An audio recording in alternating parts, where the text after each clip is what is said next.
Before I introduce you to my next guest today, I want to make sure that you're aware of two new resources to help you to increase your productivity, clarify your purpose, and improve your communication skills. The first one is our Facebook community called Leadership with Purpose. So it's a private community. So go to Facebook groups, search for Leadership with Purpose, and send a request to be invited into the group. There's a few questions for you to answer, and then live to have you a part of that community of other like-minded leaders.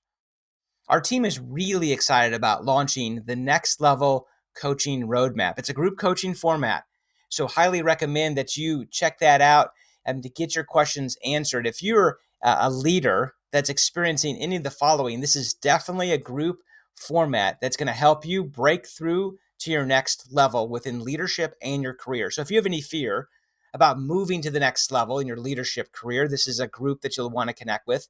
If you have loss of confidence, if you're kind of confused, like not knowing really how to tap into the hidden job market, if you have a desire to really to grow to the next level, this is definitely a group that you'll want to be able to connect with. If you want to know how to stay calm in a high stress environment, there's going to be strategies, tips, and resources, conversations all around how to develop skills to do just that. So if you want more information, head over to warrenwandling.com/the next level coaching. And in there on that page, you'll notice more information about the coaching roadmap, but also there's a link for you to schedule a phone call with me so we can help really figure out if this is the right fit to helping you take your career to the next level. Okay, again, that's warrenwandling.com/the next level coaching.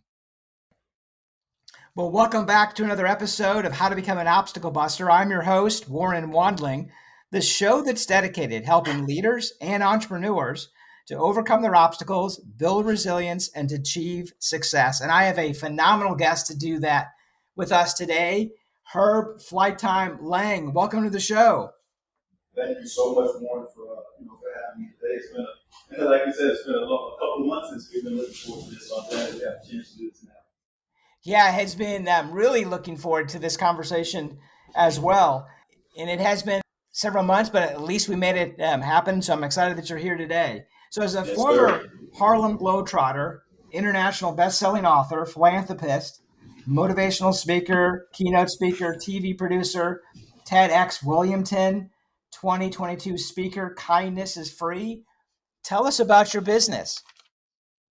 Oh man, my business right now, it's been great. I am like you said, I'm a former Harlem Globetrotter. I had a chance to play with them for 18 years, and through those experiences, I had a lot opportunity to learn a lot, even from the business aspect of just being able to go out and make connections with people, being able to just build relationships and make people know that you are able to be trusted. And with regards to my business, overall, my business is basically called Herbert Lang Incorporated, and I sell T-shirts, I speak, I hold private events where I try to inspire the youth.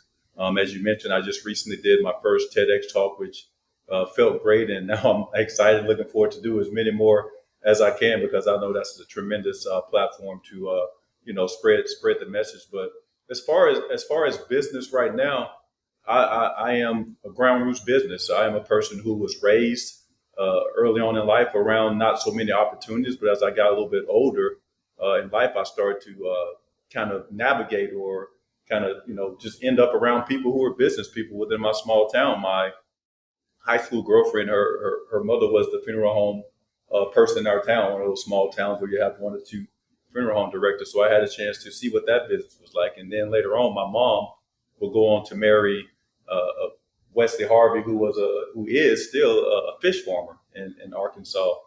So, I mean, with me having the opportunity to be around so many different businesses and seeing things, at the same time, while I did get my degree in health and physical education, I've always kind of seen myself as an entrepreneur. Just before we got on this phone call today, I was just down in the LA fashion district looking for a T-shirt so I can make more of my Kindness is Free T-shirts to help further my initiative. So my business right now is a little bit of everything. Herbert Lang Incorporated is an umbrella of kindness and opportunity ready to be spread around the world, Warren.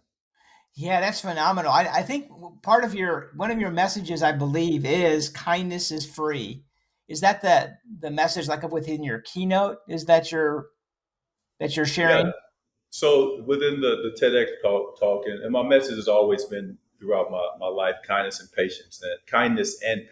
And when I stopped traveling the world as much with the Harlem Globetrotters, I just began to take it to another level. I was able to see so many different places that many people would never get an opportunity to see other than on television. And based on these opportunities, my passion is to let people know that the world is a good place. And it's a place that we all get to survive and thrive and count on one another and make sure we support each other and try to give each other the best opportunities in life because, at the top, it seems like a lot of people that make it to the top is lonely. And all my success, I want to be able to bring as many people along with me and thrive in success and whatever it is that people's dreams and desires may be.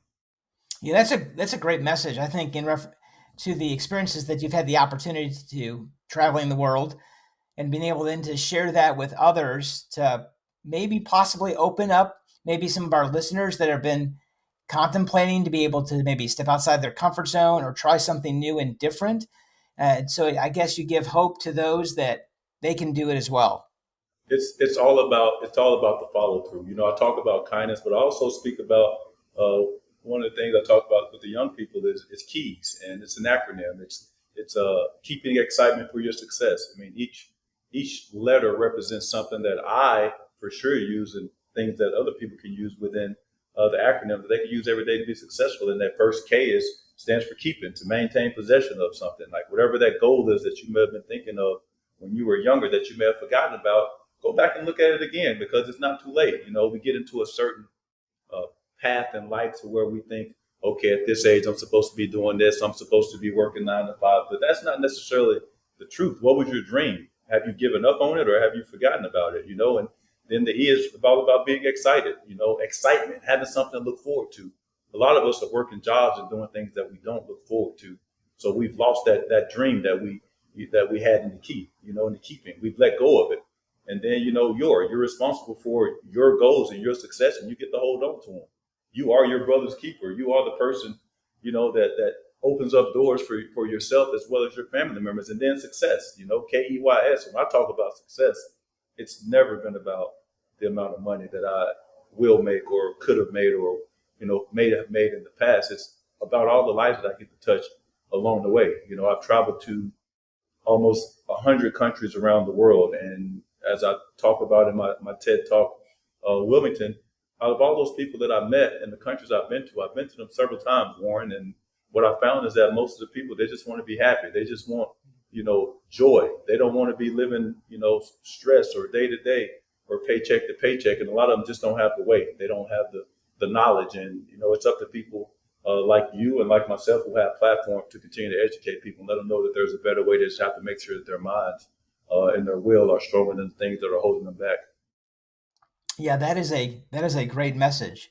So what do you think is the greatest obstacle your clients encounter? For me, early on, it was the money factor, the money block. Every time there's an opportunity that would come up for me, I would always say, well, how much does it cost? Or, well, you know, I can't afford that. But what I've also found lately is that, with myself having to overcome some of these money blocks, when I've taken that risk, it's given myself a little bit more of a dedication because I have something on the mind. So when I make a financial risk for counseling or to better myself in leadership training or something like that, I now see the value, and it's not about the money because I know that these things are worth it and they're going to benefit me down the road. And as far as with my business, when I talk about marketing to different schools and different businesses about what my fees are or whatever, it's always people have their ideas about what things should cost. But at the end of the day, as long as you stay true, to who you are and do what you're supposed to be doing, the money will take care of itself as well as the opportunities. I've done speaking events so for 5 figures. I've done speaking events for no figures. But on the back end of the big paydays, I always go back and do something for free if it's just a local underprivileged school or show up at a local YMCA or something like that along the way, because that's what it's all about.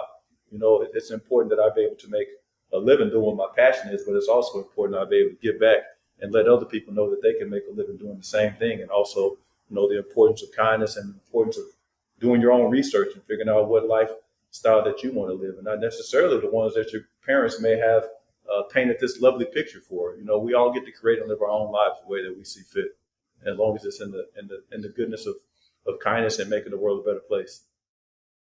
Yeah, that's exciting that you live that out, the message of kindness and generosity, so others can see the importance of doing that as well. That your focus is based on that message that you champion.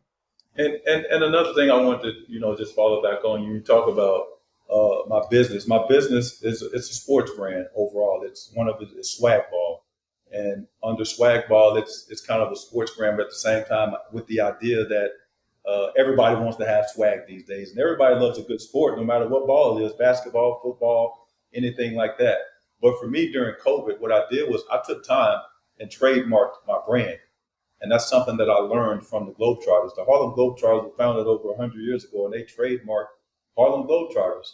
So for me, it was important to brand myself something separate from what I had just come out of. But I had all the tools and all the knowledge to do this, and it's been a slow rollout process as far as like me getting out, some of the products. But the mission and the message is in full force. The message on the Swag Ball is kindness is free. We have T-shirts, we have hats and pants and all kinds of gear. And we're going into school speaking and spreading, kindness and letting these young people know that that's what it's all about at the end of the day. If you can look at the person next to you and the person in front of you and realize that they're a human just like you, whether it's a teacher, a coach, a president, politician, it doesn't matter. If you're able to realize the human factor of the human being, then, anything is possible. And I think that it's important with what I do going into elementary schools, because first of all, a lot of these kids are the biggest impressions that they get are within their first 8 years of their life. So if I can get into that elementary school and let them know that it's okay to meditate, it's okay to be nice to the person next to you, contrary to whatever you may be taught, then I know that I'm doing something good. And I know that it's working, Warren, because actually about a month ago, I went into I did 4 schools, elementary schools in April out in California. And one of the schools I went to, I was there for a couple hours. I decided to stick around a little bit during the day because I didn't have any other events after that. And I stayed there till about 45 minutes left from school being out. And as myself and my partner got ready to leave, the principal, she walked up to myself. I'll say my partner, my friend Ryan, who helped me out with the photography and getting the kids and whatever audience I'm in front of, keeping them excited. She ran up to us and she said, "Oh my God, oh my God." She said, "No discipline today. There has been no discipline today, like for the whole."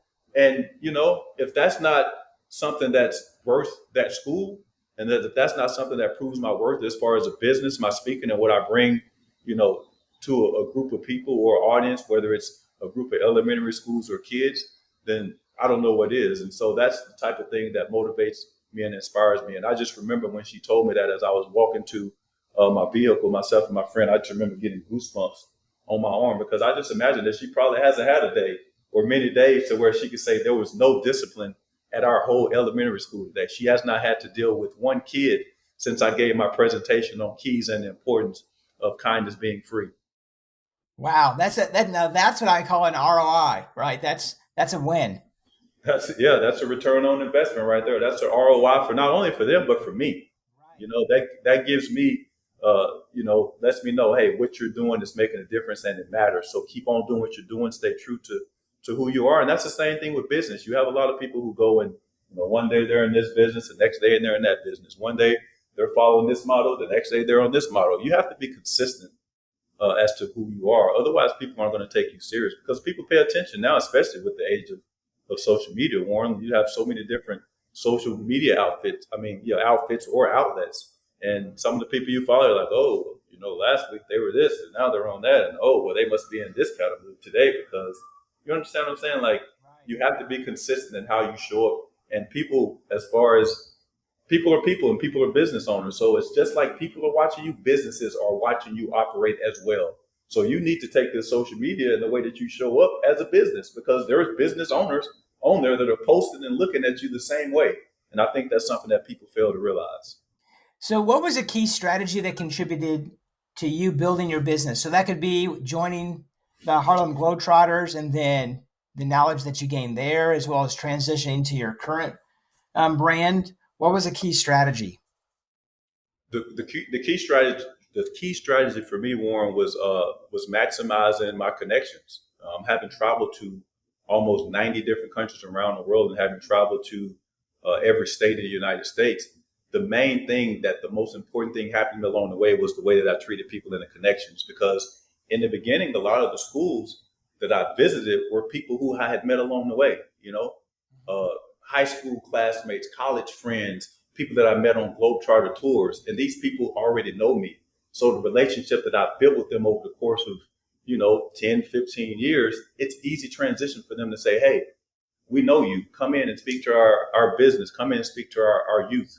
And that's what it's all about. And people forget the importance of relationships, importance of knowing how you want to feel. So if you know how you want to feel, there should be no problem or no issues with regards to treating people, with all due respect and better than you can expect to be treated. But to me, one of the most important things is the way you treat people and the connections that you make. And it's not always about a connection with the idea that, oh, what can they do for me down the road? The connection should be the fact that you just want to be a good human being and offer your service and be of service to the next person. So you are the author of the book entitled Projects, Popes, and Presidents. What would you hope for leaders to learn or their takeaway when they read your book?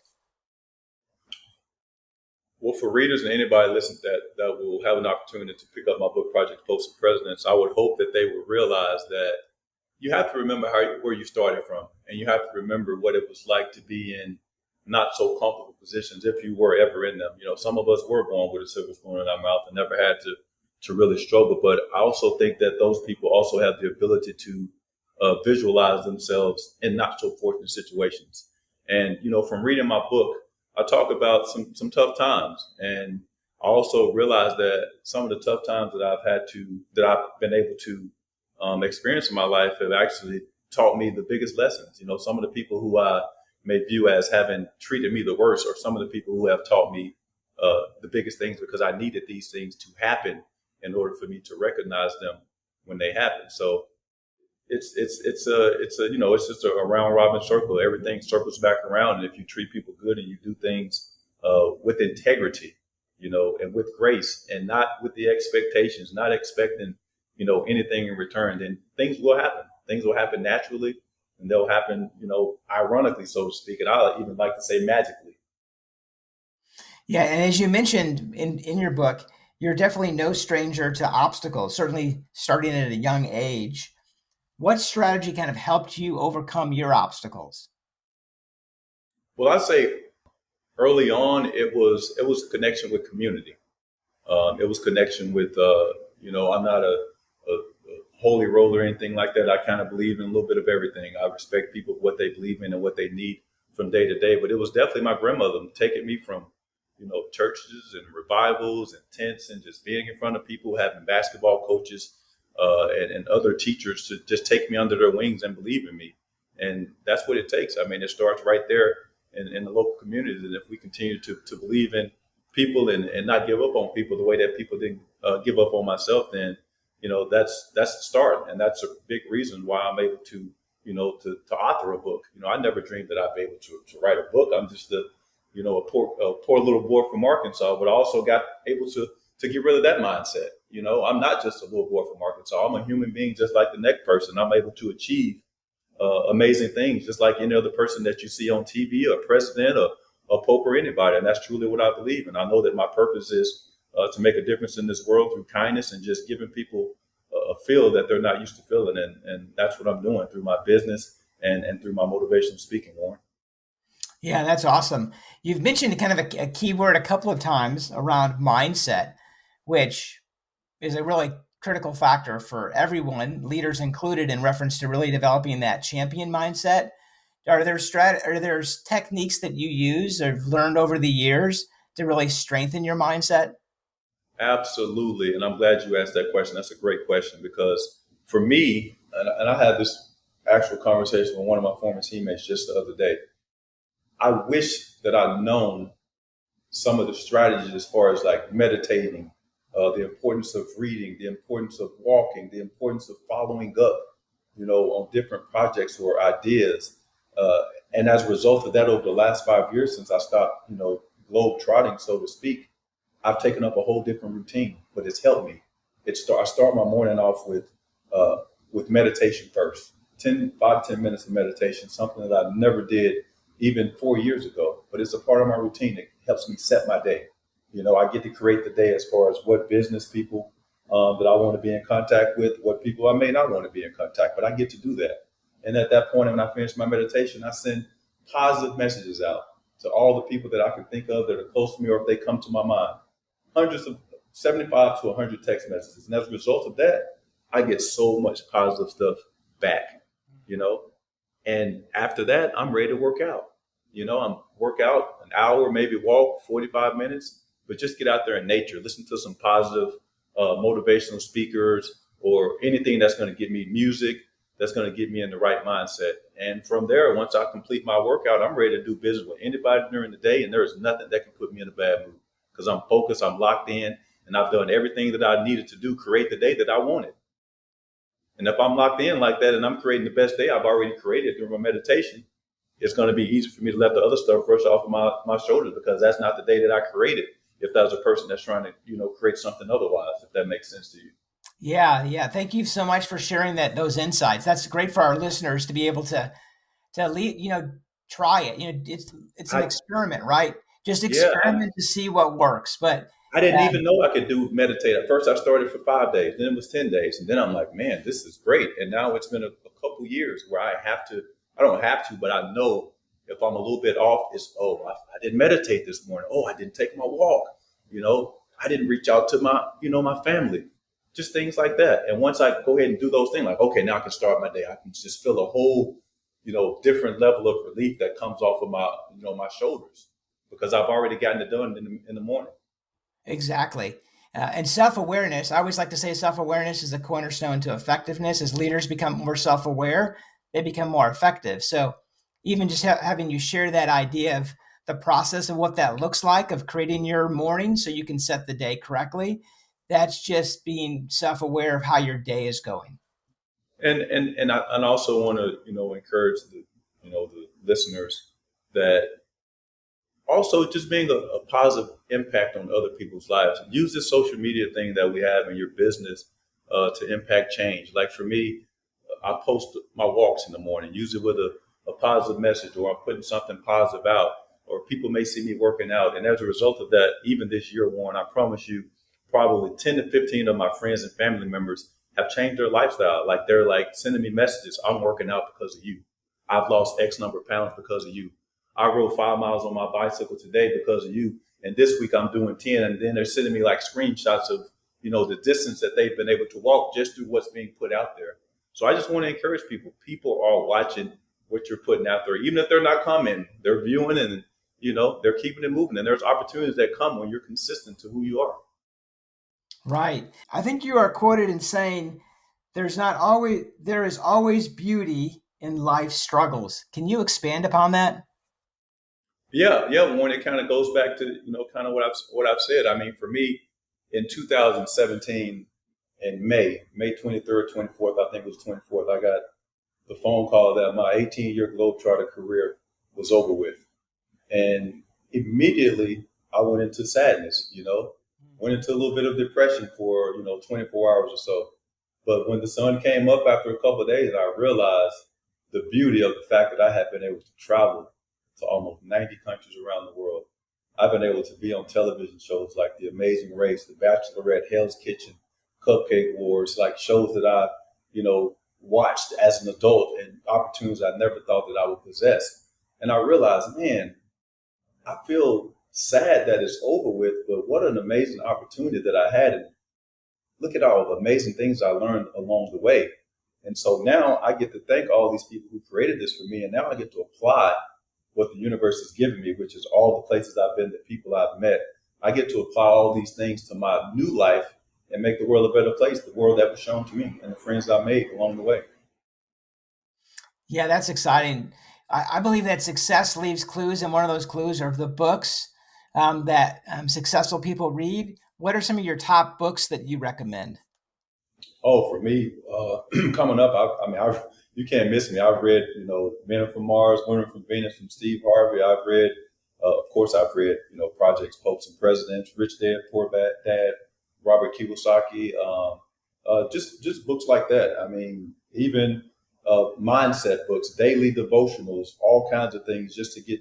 And for me, when I talk about devotionals and stuff like that, I'm not a person, again, I don't care what religion you are, just do something that's going to get you grounded every single day. If it's reading from the Quran or meditating or, whatever it is that it's going to take to get you to have the best day or get you in the best mood possible, do that. And whatever God it is you serve them well and not be judgmental of others. Just realize that everybody's trying to figure this thing out.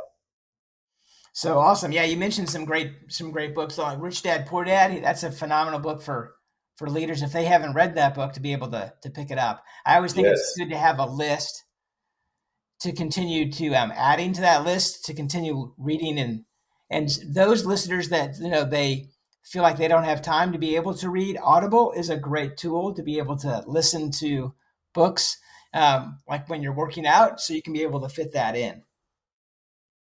absolutely. And again, it's amazing the technology that we have today that we didn't have accessible, even 10, 15 years ago. I mean, for me, a lot of my motivational stuff that I listen to, it comes straight off of YouTube. I just punch in motivational quotes or 5 minute meditation. And, a lot of people may wonder, well, how does this incorporate with your business? Yeah, this is a part of your business. If your mind is right and your body is right and you feel good, then you're able to walk into certain rooms or jump on certain Zoom calls for this new, 2020 era that we're living in, or 2022.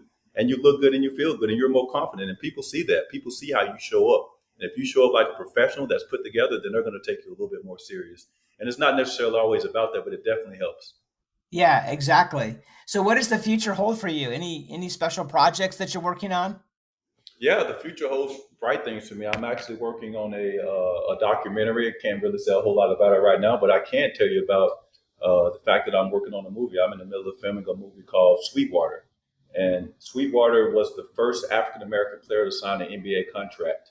And he happened to be a Harlem Globetrotter. So we're actually almost close to wrapping up filming here in the next week with the Nate Sweetwater Clifton story right here in Warner Brothers in Hollywood, California. So I'm super excited about that.